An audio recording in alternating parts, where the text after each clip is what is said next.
What's up, guys? This is your boy TRaynard, and I am back with Conversations with TRaynard.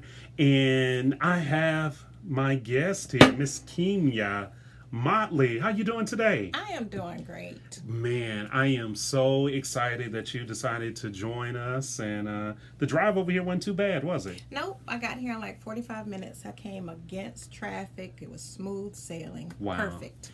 So you and I met a couple of years ago, and I learned of your story. And as I told you, that it's very hard for me to hear, it's very hard for me to read, Yes. because I know what a sweet person you are, what a kind person you are. And so let's kind of get right into it. Okay. Talk to me about what happened September 20th September 20th, 2011. of 2011.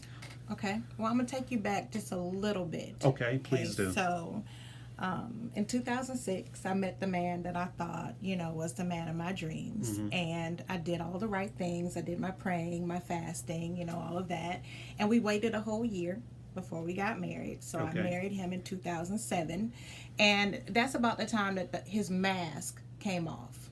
Slowly but surely. Okay, now I often say that when you first meet someone, you meet their representative. Right. And then time reveals all things. It either confirms what you think about the person or it denies. And so that's why I always look forward to that first fight, because that mask comes out very quickly.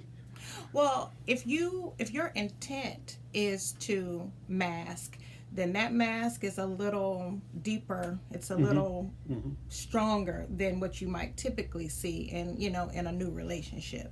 So he intentionally meant to trick me. Period.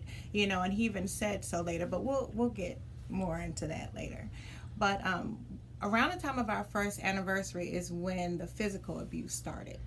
Okay, so he hit me one time, and me not understanding the dynamics of abuse, he said he was sorry. I believed he was sorry, and so we got back together. So before he physically put his hands on you, were there some red flags or some signs that you saw that he had some anger management issues?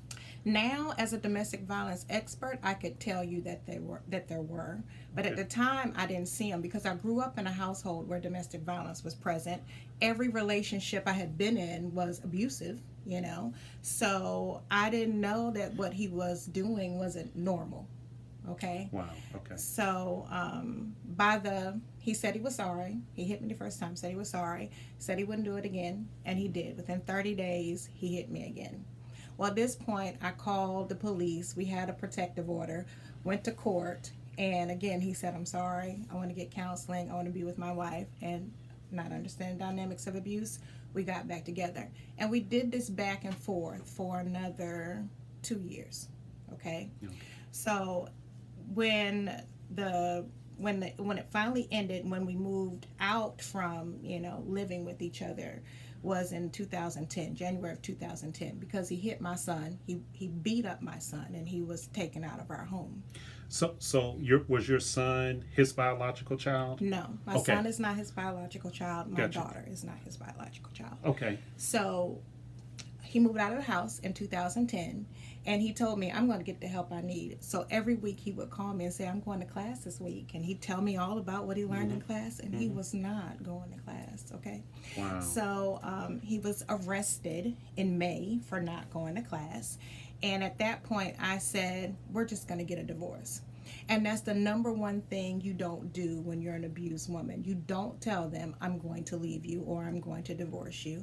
But I did, not understanding the dynamics of abuse. So fast forward to September 20th, 2011, I was taking my daughter to daycare that morning, and I was running late. How old was she? 10 She at was the 10. time. Okay. So I took her to daycare because they had before and after care. You go Gotcha. to work, you drop them off, and then, so I was running late that morning, and I remember that it was raining, so visibility wasn't great.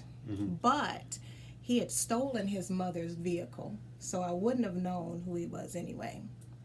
He was staying about 3 hours away, helping his parents because his father had gotten ill.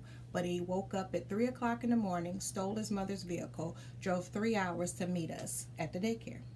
Now, Did you hear from him the night before? Was there an argument or something? No, the last time I'd heard from him, I believe, was 2 days before. Okay. Yes. And the last thing that he said to me was he'd be glad when those papers came. He was looking forward to the divorce papers. So I remember pulling up to the daycare. My daughter has this uncanny ability to ride with one shoe on her foot, one shoe off her foot. I don't know why. And by the Right. time we arrived there, she still didn't have her shoe on her foot. So I'm fussing, as parents do. Get over there and put your shoe on. Go sit down on that ramp. And she told me, what all mothers want to hear when we're already running late, which is, I have a piece of paper I need you to sign before you go, right? Yes. So now this is the only part that's a little fuzzy. I don't remember this part, but I reached into the car to get something. I don't remember what it was, okay? I'm going to say it was that piece of paper. But as I closed the door, he was standing almost as close as you are to me right now.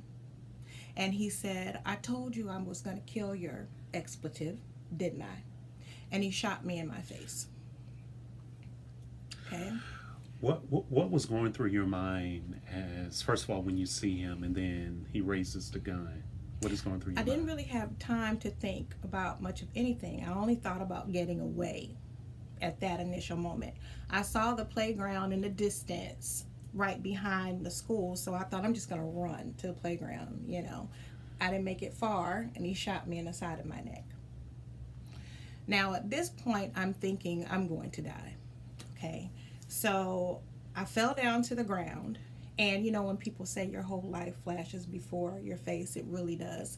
And all I could think about were my children, and I said, I don't want to leave them behind with someone. So I'm back in mommy mode. Dying is not an option. But he shot me in the side of my neck, and I fell down to the ground, and then I start beating the ground like no, no, no, no, no, no, and he shoots me in the back of my head. Now, at this point, it sounds pretty much like the 4th of July, like there are a million shots going off. And I was told it only sounded like that because he shot me at such close range. Okay. I'm turning my head to try to figure out where is my child, in the midst of all of this. And she's still sitting on that handicap ramp. And I saw her head drop. Now, I just assumed that her head dropped because she didn't want to see what was going on with me. Right. Okay. And he walked back over to me one final time. He shot me in my back. He got into his mother's vehicle and he drove off. Now, I was shocked at this point that I was still living, much like I'm sure our viewers are. And I got up off the ground. I ran over to my daughter because I'm in mommy mode. I just want her to know that I'm okay, So I get over to where she is and I say, Mommy's old. And I couldn't get it out of my mouth because I saw he'd shot her in the head as well. Whoa. Yes. Now, I could go on with that story, but the bottom line is God gets the glory. I'm alive. My daughter's alive. Go Jesus. Go Jesus. And we're alive. We're thriving. You would never know looking at her, everything that she went through, everything I went through.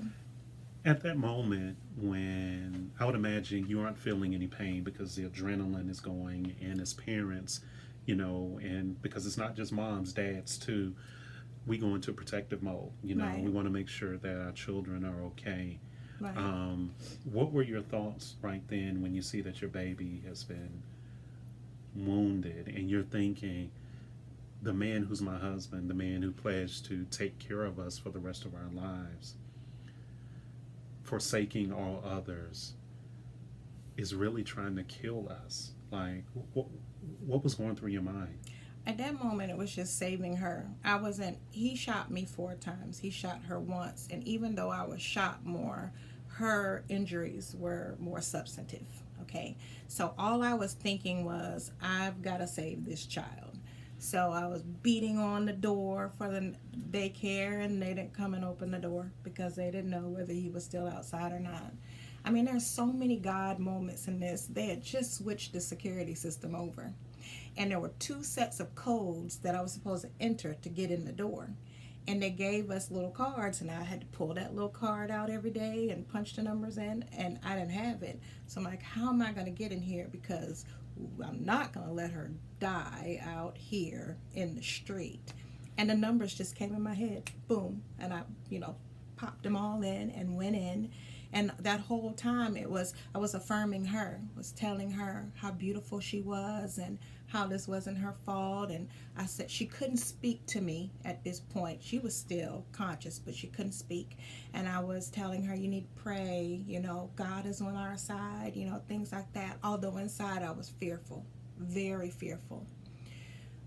So my whole thought was, I just want her to be okay. I want her to be saved. And I was praying, Holy Spirit, please don't let him take my baby from me, And it wasn't until we were separated that I began to feel a sense of peace, like it was going to be all right, even though it didn't look like it. Right. Wow. So paramedics came. Mm-hmm. You maintained consciousness throughout? Whole time. I didn't go out until the doctors put me out. I laugh about it now because when I was wheeled into the emergency room, one of the physicians did a head turn and he said, "Ooh, she has a huge hematoma." I said, "What is a hematoma?" My neck was like out to here because of where I'd been shot. And the doctor was trying to poke and prod, and I was hitting his hand. I was like, "There's a bullet over there. Stop, that hurts," And then he said, "Put her out." And I was like, "I don't know what you're trying to do to me." And all I remember them saying is 10, 9, 8, and that was it. And then I woke up from a coma. That's the next thing I remember. So how long before they actually found him? Well, I guess my first question is, how did they immediately know that it was him? He turned himself in. Okay. Strangely enough. Well, they knew it was him because I told them. Remember, I told you I was conscious the whole time. Mm-hmm. So I told them when he got there. And then I told them that they needed to go to my house because if he did this to my daughter, I can only imagine what he would try to do to my son. He had an awesome relationship with my daughter. Awesome. Do you understand me? So I told them, to my address and go to the house and watch my son.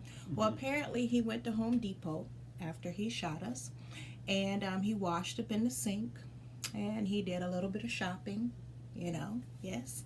And something happened upon him leaving, and he decided, I want to turn myself in. Wow. Yeah. Well, let me say that we're glad you're here to be able to share your testimony. Yes. What we're going to do is we're going to take a break. Okay. But when we come back, I want to talk to you about some of the warning signs that maybe you saw, that maybe you ignored initially. Okay. I want to talk about what can women do and men, because this is not just an issue with women. What can they do when they notice those signs? Because you talk about protective order, and my understanding that a lot of people, when they get a protective order, it takes the abuser to another level, right? It could. It really could. So when we come back, let's just talk further about that. Okay. So guys, this is TRaynard and Kimya on Conversations with TRaynard. We'll be right back.